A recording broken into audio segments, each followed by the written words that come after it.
The bottom line is, it's Biden versus Trump. We want to live in a world that we want to live in and enjoy living in, or live in a nightmare.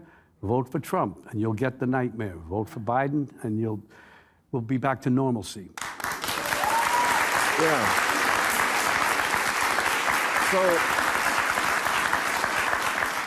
So why is Trump winning? I mean, the New York Times poll this week came out, and maybe this will change it with the State of the Union address, but Trump was beating him rather soundly. It was quite a warning light, 48 to 43, also winning way more among women than he had before, winning outright Latinos. What do you attribute that to?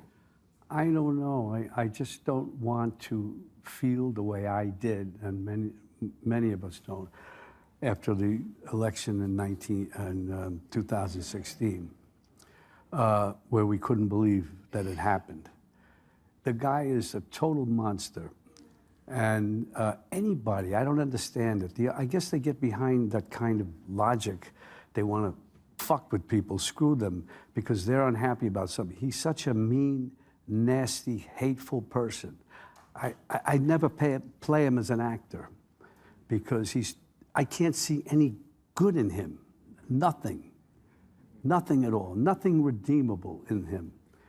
And we have to, and whoever the people are who want to vote for him, and they look like intelligent people around there. For some reason, it can't be. It cannot be. If he wins the election, you won't be on the show anymore. He'll come looking for me. There'll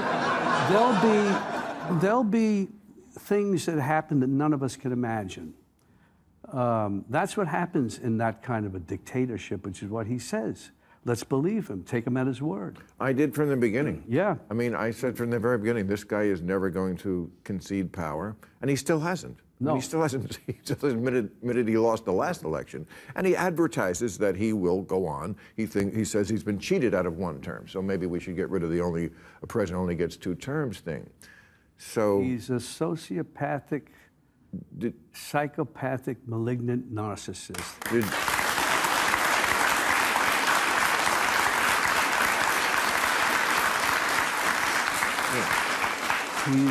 He is a dangerous person. And we have to people realize, a lot of people, this audience, but the people who somehow think he's going to be the answer to their prayers, whatever those are. Did you know God him knows.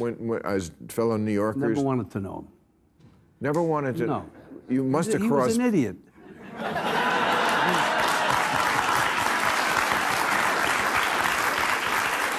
He was a clown. He was a clown in New York. And New Yorkers say, you know, some would go with him, of course, people who work in what he does, some of them. But it's just, he's a classic bully. If you had a schoolyard and he walked in and he had his bully friends around, the other people decide whether they want to oppose him or they want to let him just tell him what to do and own the schoolyard or the basketball court or whatever it is. He's got to be stopped. It's not about justice, it's not about agenda, it's not about mobilizing people, it's about dialing for corporate dollars. These 2 parties have sold the U.S. government and the American people to the highest bidders.